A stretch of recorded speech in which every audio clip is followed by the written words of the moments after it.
Hello guys, स्वागत है आपका आपके अपने चैनल डीपी क्लासेस में, जहां हम अध्ययन करते हैं Uttar Pradesh TGT, PGT, GIC, KVS, NVS, DSSS, LT grade आदि आगामी परीक्षाओं के लिए। जैसा कि आपको पता है, हम यहाँ अध्ययन करने वाले हैं दृष्टि पब्लिकेशन के पुस्तक का। पिछले कुछ वीडियो में हम लोगों ने देखा, पाठ्यक्रम के अनुसार पढ़ना शुरू किया, हिंदी साहित्य का इतिहास पढ़ा। हिंदी साहित्य के इतिहास को जानने के बाद हम लोगों ने पहला काल जो आदिकाल है, आदिकाल के बारे में अध्ययन किया। आज हमारा जो टॉपिक रहने वाला है, आदिकाल के बाद भक्ति काल है, तो भक्ति काल को हम अध्ययन करेंगे। तो आज हमारा जो महत्वपूर्ण टॉपिक है वो भक्ति काल होने वाला है। तो चलिए हम अपने वीडियो पे आते हैं, अपने टॉपिक पर आते हैं और अपने पाठ्यक्रम के अनुसार आगे बढ़ते हैं। तो ठीक है, हम अपने टॉपिक पर आगे।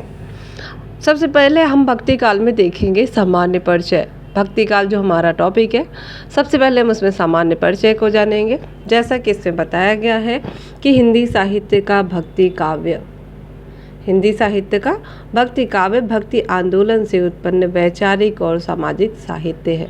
जो हिंदी साहित्य का भक्ति काव्य है वो भक्ति आंदोलन से उत्पन्न जो वैचारिक और सामाजिक साहित्य है वो ही क्या है, हिंदी साहित्य का भक्ति काव्य है। आचार्य रामचंद्र शुक्ल ने भक्ति काल, जिसे पूर्व मध्यकाल भी कहा जाता है, उसका समय संवत 1375 से लेकर के 1700 तक माना है। 1700 जो है संवत तक माना है। किसने? आचार्य रामचंद्र शुक्ल ने। इन्होंने भक्ति काल का समय या पूर्व मध्यकाल का समय, भक्ति काल को ही हम पूर्व मध्यकाल कहते हैं, तो भक्ति काल के समय पूर्व मध्यकाल को ये जो है समय इसका जो निर्धारित करते हैं शुक्ल जी, संवत 1375 से लेकर 1700 संवत तक। तो ये तो हो गया शुक्ल जी के अनुसार भक्ति काल का समय। डॉक्टर नगेंद्र ने अध्ययन की सुविधा की दृष्टि से भक्ति काल की समय सीमा 1350 से लेकर 1650 ईस्वी स्वीकार की है। बताया जा रहा है डॉक्टर नागेंद्र है, इन्होंने अध्ययन की सुविधा की दृष्टि से जो है भक्ति काल का समय निर्धारित किया। वो समय है 1350 ईस्वी से लेकर के 1650 ईस्वी तक। भक्ति काल का विभाजन इस प्रकार किया गया है, यही विभाजन सर्वमान्य है। यहाँ पर भक्ति काल का विभाजन क्या क्या हुआ है, भक्ति काल को कितने भागों में बांटा गया है, कितनी शाखाओं में बटा है, उसको हम जानेंगे। और बताया जा रहा है कि ये जो विभाजन यहाँ दिया गया है यही सर्वमान्य विभाजन का जो है वो है। बताया जा रहा है सर्वमान्य विभाजन है जो यहाँ पे दिखलाया गया है। तो सगुण देखिए, भक्ति काल है, भक्ति काल में दो धाराएं निकली। सर्वप्रथम इसके भक्ति काल को दो भागों में हम करेंगे, निर्गुण धारा और सगुण धारा। पुनः जो है निर्गुण धारा का दो भाग होता है।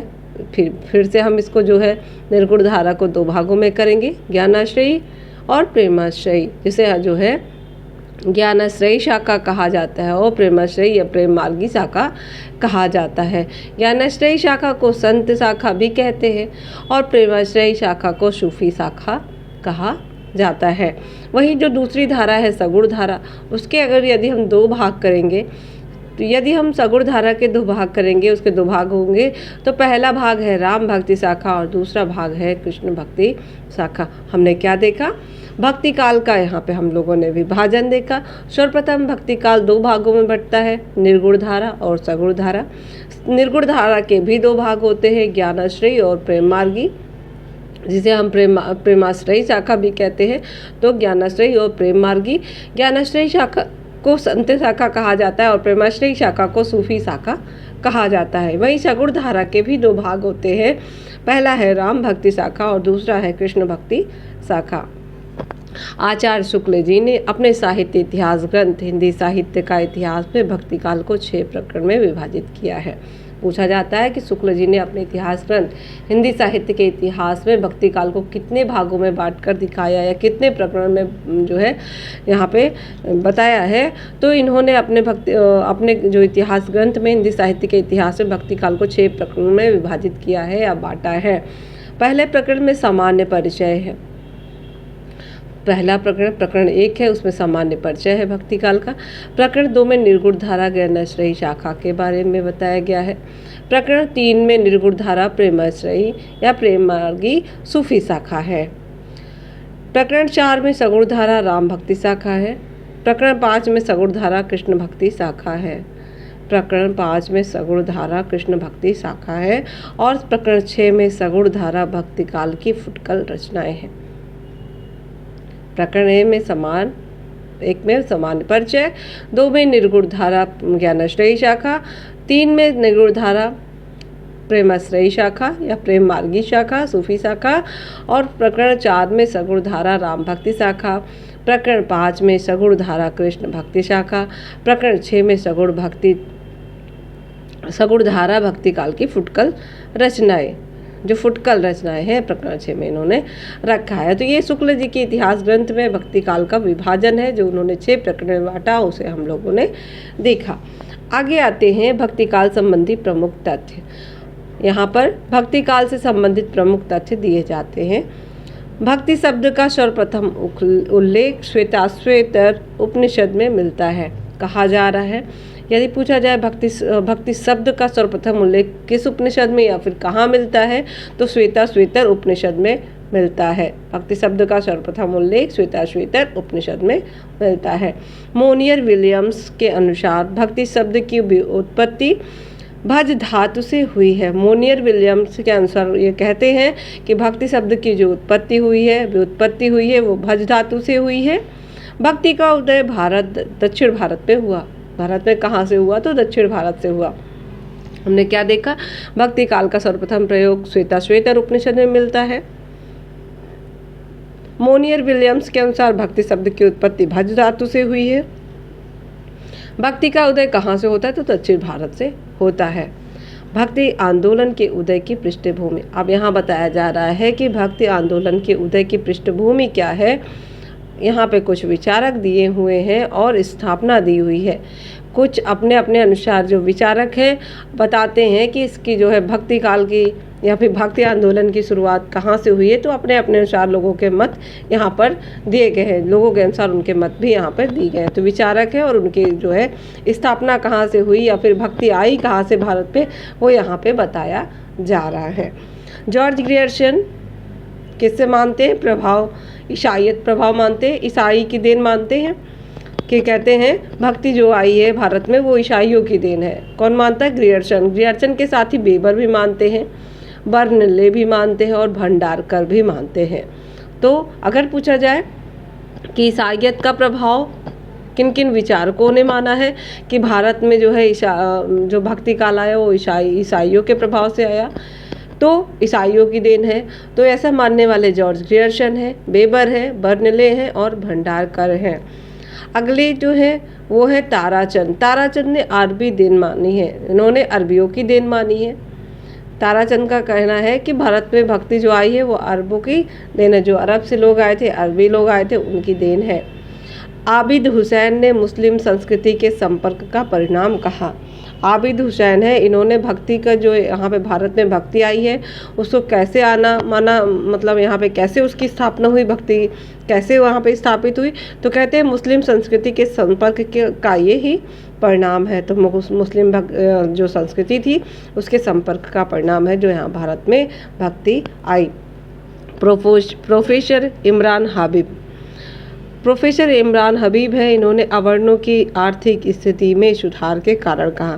कहते हैं कि यहाँ पे जो है भक्ति काल की स्थापना कैसे हुई। प्रोफेसर इमरान हबीब कहते हैं जो अवर्ण लोग थे उनकी आर्थिक स्थिति में सुधार हुआ, उसके कारण यहाँ पे भारत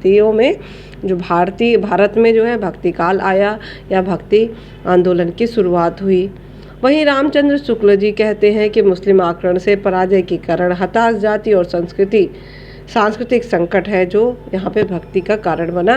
तो शुक्ल जी जो है मुस्लिम आक्रमण को जो है यहाँ पे भक्ति का जो है कारण मानते हैं कि भक्तियों जो है मुस्लिमों से हताश, यहाँ पे जो पराजित लोग थे, यहाँ पे मुस्लिमों के आक्रमण से जो पराजय का कारण था, यहाँ के हिंदू जाति बहुत हताश हो चुके थे। उनके पास भगवान को मानने के अलावा, भगवान में शरण जाने के अलावा उनके पास कोई रास्ता नहीं था। इसी कारण से उन्होंने भक्ति को जो है भक्ति का मार्ग चुना। तो ऐसा मानने वाले रामचंद्र शुक्ल हैं। ये कहते हैं मुस्लिम आक्रमण से पराजय के कारण हताश जाति तथा सांस्कृतिक संकट है जो यहाँ पर भक्ति का कारण बनता है। आचार्य हजारी प्रसाद द्विवेदी ने भारतीय चिंता का स्वाभाविक विकास माना। हजारी प्रसाद द्विवेदी जी आते हैं, इन्होंने कहा कि यहाँ पर जो है भारतीय जो चिंता का स्वाभाविक विकास है, जो यहाँ पर भक्ति का जो है शुरुआत होती है, तो ये स्वाभाविक विकास मानते हैं हजारी प्रसाद द्विवेदी जी। भक्ति यहाँ पे कैसे आई, तो कहते हैं ये स्वाभाविक है, मतलब यहाँ पर आक्रमण नहीं भी आए होते, यहाँ पे ऐसा कुछ नहीं भी हुआ होता, तो भी यहाँ का जो स्वरूप है ऐसा ही होता है, इनका ये अपना कथन है। तो ये तो हो गए कौन, हजारी प्रसाद द्विवेदी। ये कहते हैं भारतीय चिंता का ये स्वाभाविक विकास है। फिर रामविलास शर्मा आते हैं, इन्होंने कहा भक्ति आंदोलन एक जाति और जनवादी आंदोलन है। तो रामविलास शर्मा जो हैं ये कहते हैं कि यहाँ पर जो है भक्ति आंदोलन एक जाति और जनवादी आंदोलन है। ये तो हो गए लोगों के अपने विचार की कहाँ से यहाँ पे भक्ति आंदोलन शुरू हुआ, उसकी पृष्ठभूमि क्या है। फिर से देख लेते हैं। ग्रियर्सन, बेबर, बर्नले और भंडारकर ने ईसाइयत के प्रभाव माना, ईसाई प्रभाव माना भक्ति आंदोलन का। ताराचंद ने अरबी की देन माना। आबिद हुसैन ने मुस्लिम संस्कृति के संपर्क का परिणाम माना। प्रोफेसर इमरान हबीब है, इन्होंने अवर्णों की आर्थिक स्थिति में सुधार का कारण माना। और प्रोफेसर ये तो हो गए आचार्य रामचंद्र शुक्ल, इन्होंने मुस्लिम आक्रमण से पराजय के कारण जो है हताश जाति जो है और उनकी सांस्कृतिक संकट है वही उनका कारण बना भक्ति की ओर उन्मुख होने का, भक्ति की ओर जाने का। हजारी प्रसाद द्विवेदी ने भारतीय चिंता का स्वाभाविक विकास माना। वहीं रामविलास शर्मा ने भक्ति आंदोलन एक जाति और जनवादी आंदोलन है ऐसा मानते हैं। भक्ति काल के नामकरण को लेकर विवाद नहीं, भक्ति काल के नामकरण को लेकर विवाद नहीं। मिश्र बंधुओं ने मध्यकाल, माध्यमिक काल तथा डॉक्टर गणपति चंद्र गुप्त ने इन्होंने पूर्व मध्यकाल कहा है। कहते हैं भक्ति काल के नामकरण को लेकर विवाद नहीं है। मिश्र बंधुओं ने माध्यमिक काल कहा और डॉक्टर गणपति चंद्र गुप्त ने पूर्व मध्यकाल कहा। बाकी सभी लोगों ने भक्ति काल ही कहा। और भक्ति काल सर्वप्रथम किसने कहा, तो आचार्य रामचंद्र शुक्ल ने कहा। फिर से देख लीजिए, भक्ति काल के नामकरण को लेकर कोई विवाद नहीं है। मिश्र बंधुओं ने माध्यमिक काल कहा है, गणपति चंद्र गुप्त ने पूर्व मध्य काल कहा है। दो लोग हैं मिश्र बंधु, इन्होंने माध्यमिक काल कह दिया भक्ति काल को। डॉक्टर गणपति चंद्र गुप्त है, इन्होंने पूर्व मध्य काल कह दिया। बाकी जितने भी विद्वान हैं उन सभी ने भक्ति काल को मतलब भक्ति काल ही कहा। और सर्वप्रथम जिसने कहा वो आचार्य रामचंद्र शुक्ल हैं, इन्होंने सर्वप्रथम भक्ति काल नाम दिया। भक्ति धर्म का रसात्मक रूप है ऐसा कहने वाले रामचंद्र शुक्ल है। रामचंद्र शुक्ल ने कहा, उनका कथन है कि भक्ति धर्म का रसात्मक रूप है। भक्ति का जो सोता दक्षिण की ओर से धीरे धीरे उत्तर भारत की ओर पहले से ही आ रहा था, उसे राजनीतिक परिवर्तन के कारण शून्य पड़े हुए जनता के हृदय के क्षेत्र में फैलने के लिए पूरा स्थान मिला। शुक्ल जी कहते हैं कि जो भक्ति का सोता दक्षिण की ओर था, उधर से जो है धीरे धीरे उत्तर भारत की ओर चला आ रहा था, उसे जो है पहले से आ रहा था, उसे राजनीतिक परिवर्तन के कारण मतलब यहाँ पे मुगलों के आक्रमण के कारण जनता जो हताश थी, उनके शून्य पड़े हुए जनता के हृदय में फैलने के लिए पूरा स्थान मिल गया। यही यहाँ पर भक्ति का कारण बनना। तो वही कह रहे हैं कि भक्ति का जो सोता दक्षिण की ओर से धीरे धीरे उत्तर भारत की ओर पहले से आ ही रहा था, उसे राजनीतिक परिवर्तन के कारण शून्य पड़ते हुए जनता के हृदय क्षेत्र में फैलने का पूरा स्थान मिल गया। ऐसे कहने वाले आचार्य रामचंद्र शुक्ल हैं। अपने पौरुष से हताश जाति के लिए भगवान की शक्ति और करुणा की ओर ध्यान ले जाने के अतिरिक्त दूसरा मार्ग ही क्या था। फिर शुक्ल जी कहते हैं कि अच्छा मतलब लोग भक्ति की ओर जाते भी ना तो करते क्या। कहते हैं अपने पौरुष से हताश हारे हुए जाति के लिए भगवान की शक्ति और करुणा की ओर ध्यान ले जाने के अतिरिक्त तो दूसरा मार्ग ही क्या था। ठीक है, ये कथन भी रामचंद्र शुक्ल का है। अगला कथन देखते हैं। मैं इस्लाम के महत्व को भूल नहीं रहा हूँ। हजारी प्रसाद द्विवेदी जी हैं, इन्होंने कहा मैं इस्लाम के महत्व को भूल नहीं रहा हूँ, लेकिन जोर देकर कहना चाहता हूँ कि अगर इस्लाम नहीं भी आया होता तो भी साहित्य का 12 आना वैसा ही होता जैसा आज है। कहते हैं अगर इस्लाम नहीं भी आया होता तो भी यहाँ की स्थिति ऐसी ही होती। इनके कहने का अर्थ ये है, इसीलिए कहते हैं मैं इस्लाम के महत्व को नहीं भूल रहा हूँ, लेकिन जोर देकर कहना चाहता हूँ कि अगर इस्लाम नहीं भी आया होता तो भी साहित्य का 12 आना वैसा ही होता जैसा आज है। ये कहने वाले हजारी प्रसाद द्विवेदी हैं। इसीलिए इन्होंने कहा है कि भक्ति कैसे आई, भारतीय चिंता का ये स्वाभाविक विकास है। नहीं भी आए होते मुगल तो भी ऐसा होता, ये कह रहे हैं ना। तो कहते हैं ये तो स्वाभाविक था, ऐसा होना ही था, इनका ऐसा मानना है। अब देखते हैं जॉर्ज ग्रियर्सन, यहाँ पे क्या दिया जाए, भक्ति काल संबंधी संज्ञाएं।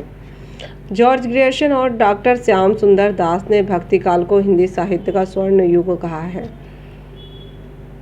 किसने किसने भक्ति काल को क्या संज्ञा दी वो यहाँ बताया जा रहा है कि जॉर्ज ग्रियर्सन है और डॉक्टर श्याम सुंदर दास है, इन्होंने भक्ति काल को हिंदी का स्वर्ण युग कहा है। लोक जागरण, आचार्य हजारी प्रसाद द्विवेदी।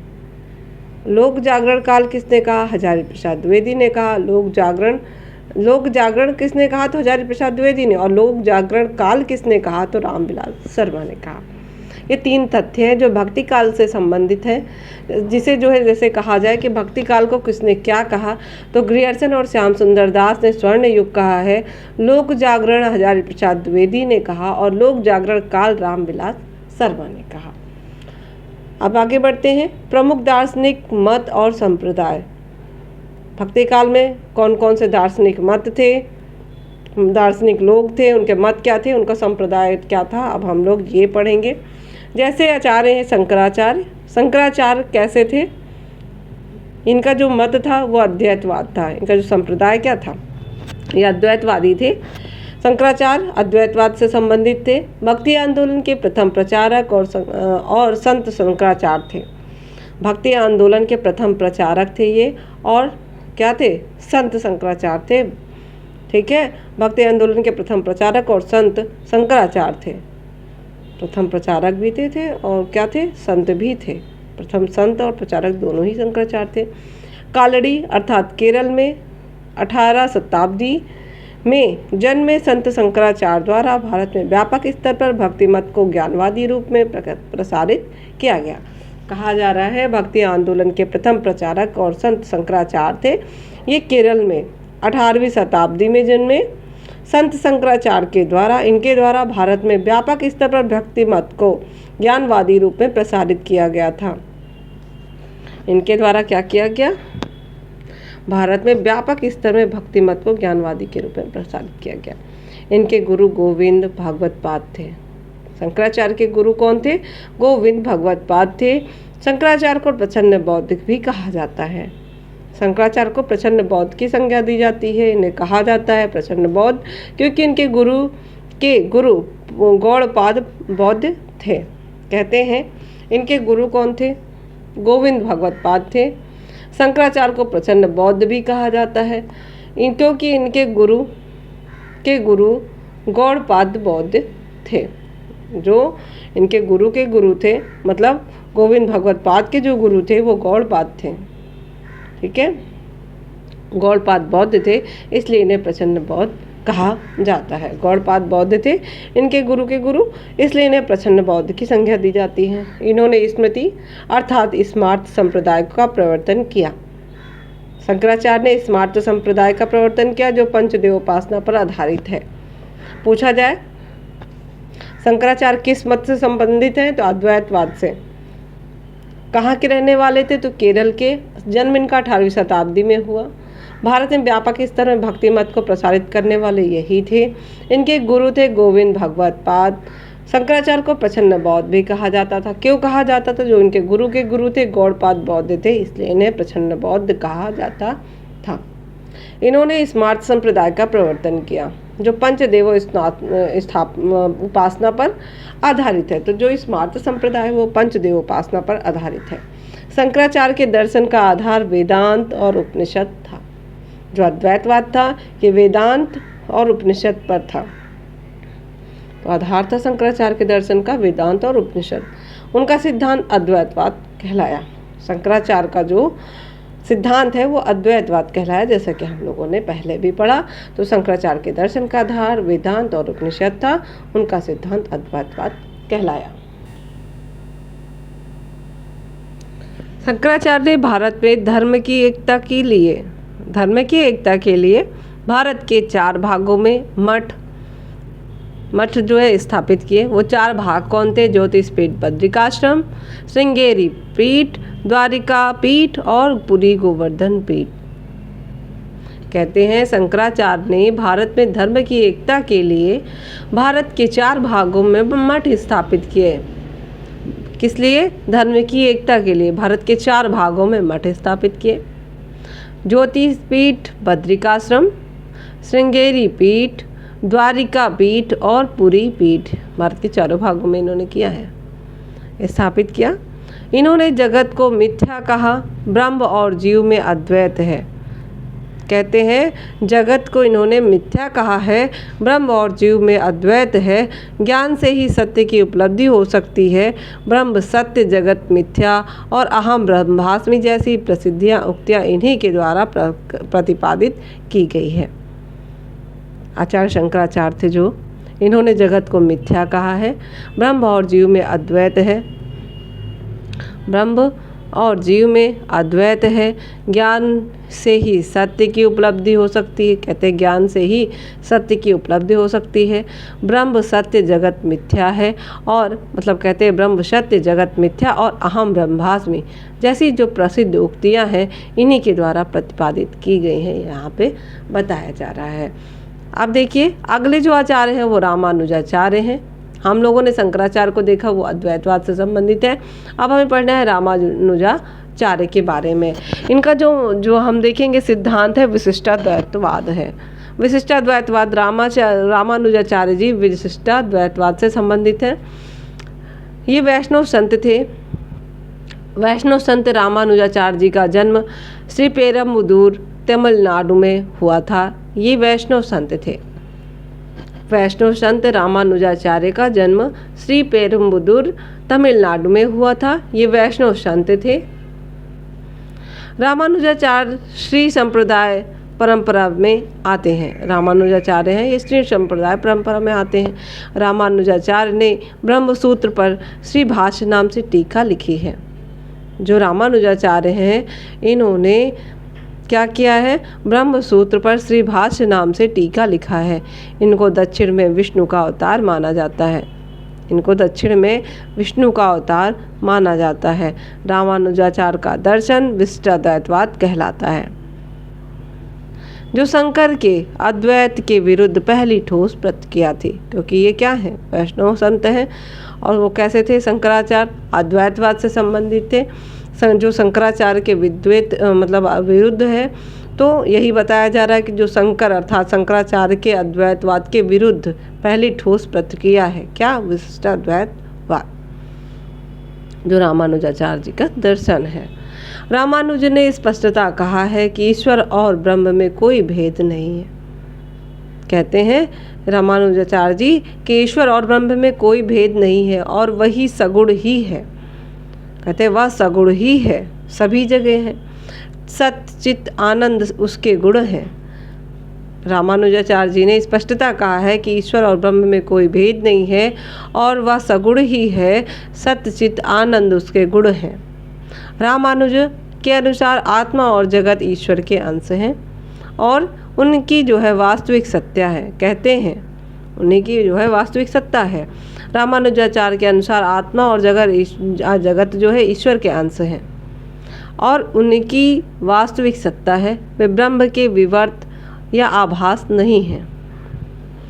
अब देखिए उन्होंने सर्वप्रथम अवतारवाद तथा धर्म की सामाजिक भूमिका की प्रस्तावना की है। यहाँ बताया जा रहा है उन्होंने सर्वप्रथम अवतारवाद और धर्म की सामाजिक भूमिका की प्रस्तावना की। तो ये थे रामानुजाचार्य जिनके बारे में हम लोगों ने पढ़ा। पहले बताया जा रहा है कि वैष्णव संत थे रामानुजाचार्य जी। ये तमिलनाडु में इनका जन्म हुआ था। ये वैष्णव संत थे और रामानुजाचार्य जी ब्रह्मसूत्र पर टीका लिखते हैं श्री भाष्य के नाम से। विष्णु का अवतार इन्होंने माना है। इनको दक्षिण में विष्णु का अवतार माना जाता है और ये विशिष्टाद्वैतवाद से संबंधित है। इनका जो दर्शन है विशिष्टाद्वैतवाद है, जो कि शंकराचार्य के अद्वैतवाद के विरुद्ध पहली प्रतिक्रिया थी। रामानुजाचार्य ने स्पष्टता कहा है कि ईश्वर और ब्रह्म में कोई भेद नहीं है, वह सगुण ही है, सत्य चित आनंद उसके गुण हैं। रामानुजाचार्य के अनुसार आत्मा और जगत ईश्वर के अंश है और उनकी वास्तविक सत्ता है। वे ब्रह्म के विवर्त और आभास नहीं है। उन्होंने सर्वप्रथम अवतार और धर्म की सामाजिक भूमिका की प्रस्तावना की है। तो ये हो गए रामानुजाचार्य, जिनके बारे में हम लोगों ने अध्ययन किया। इसके आगे हम लोग पढ़ते हैं अगले वीडियो में। मिलते हैं हम एक नए वीडियो के साथ। तब तक के लिए सभी को धन्यवाद।